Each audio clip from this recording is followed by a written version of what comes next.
Cherche. Et presque aussitôt, il semble suivre une piste. Comme les gendarmes le redoutaient, l'homme semble avoir mis fin à ses jours.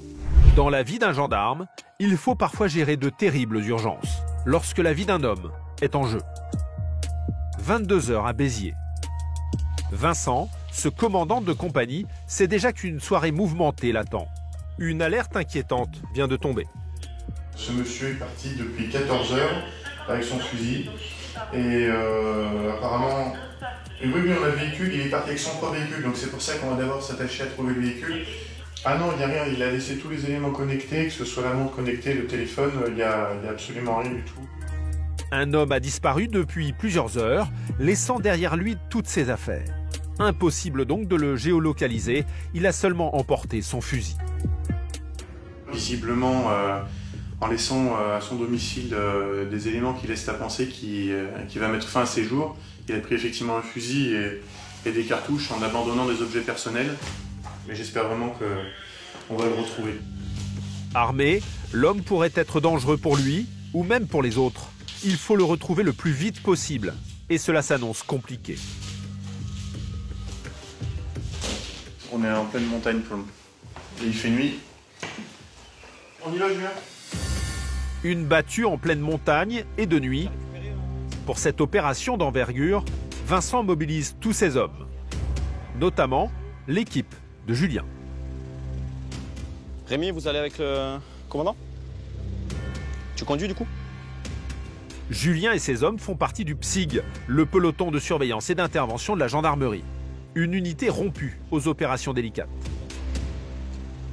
On va déjà voir si on a un point de départ, si on a un véhicule. Et à partir de là, une fois qu'on aura certains éléments, on va pouvoir éventuellement chercher oui, dans les bois, dans les zones boisées, dans les zones dans lesquelles la personne pourrait se trouver. C'est dans les premières heures qu'on peut retrouver les personnes assez rapidement, donc ça se joue maintenant là. Ça, c'est la personne qu'on cherche. Ok, attends, je vais faire la photo. Hop.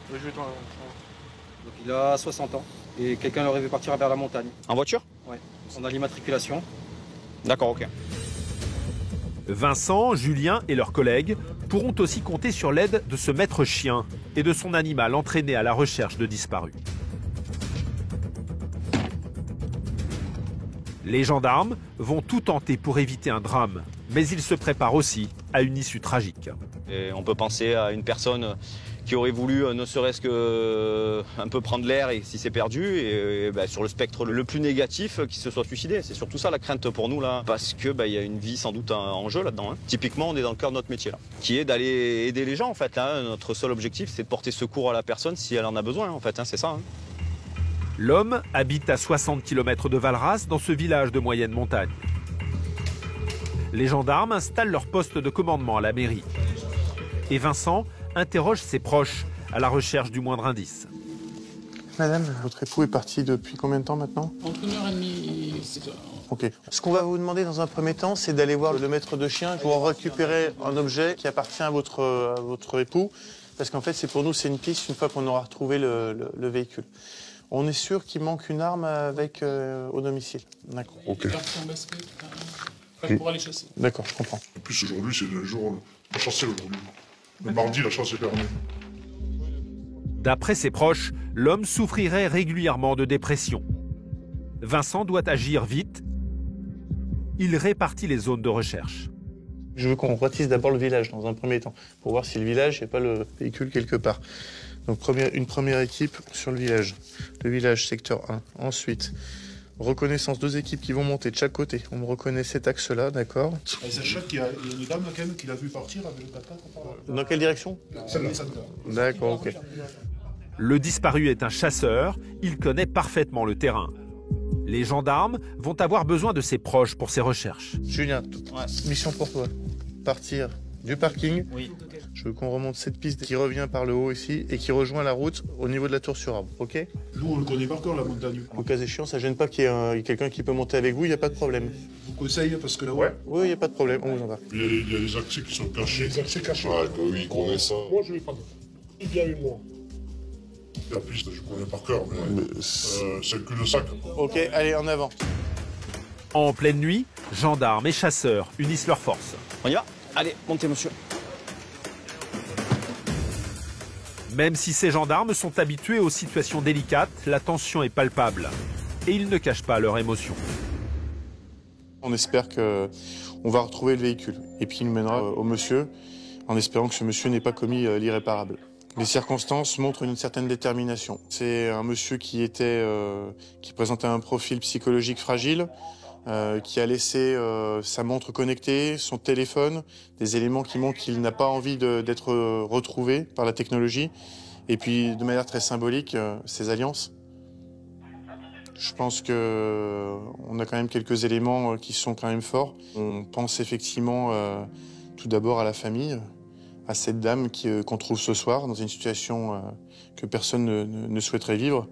Et on met tout en œuvre pour essayer vraiment de retrouver cette personne. Et effectivement, c'est automatiquement quelque chose qui touche, parce que nous, on est sur de l'humain. C'est quand même l'essence de notre métier.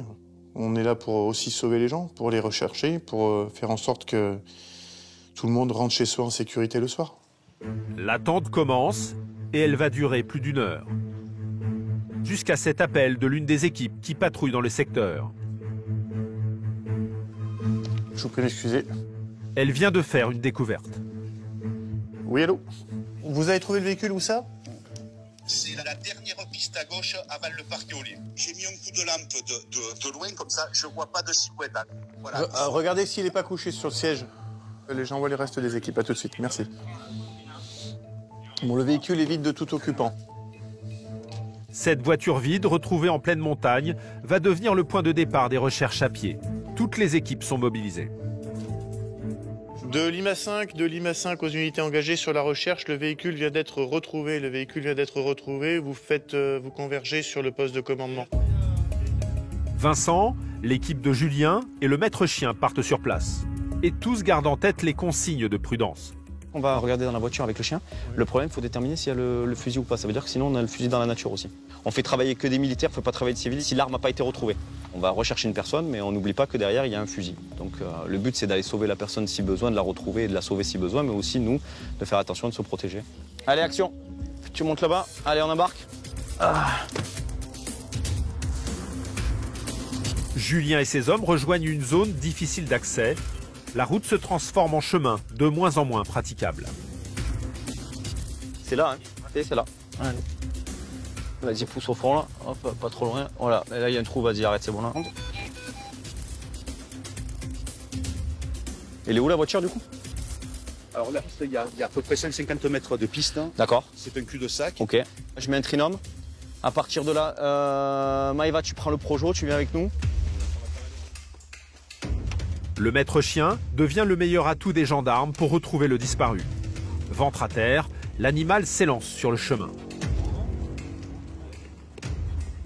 Vu l'obscurité, vu le brouillard, c'est vraiment lui qui sera à nos yeux pour ce soir pour retrouver le monsieur. Au milieu de la nuit, les gendarmes découvrent la voiture abandonnée. Véhicule en vue. Et l'information qu'ils craignaient se confirme. Bon, il n'y a pas le fusil. Hein. L'homme a emporté son arme. Les gendarmes doivent s'attendre à tout, y compris à un coup de folie. Il y a du bruit là-bas. Viens. La tension monte d'un cran. Envoie ton Projo là. Balayez-moi toute la zone. C'était peut-être une bête, mais... Fausse alerte. Pendant ce temps, le chien entre en action. Assis. Dans la voiture, il renifle l'odeur du disparu. Cherche. Et presque aussitôt, il semble suivre une piste. On va laisser travailler, regarde, ça part. Allez. Cherche.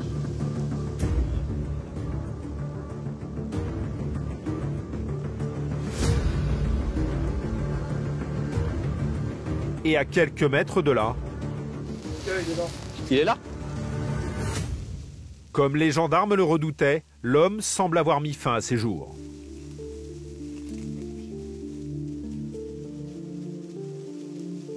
Vous touchez à rien, les enquêteurs arrivent.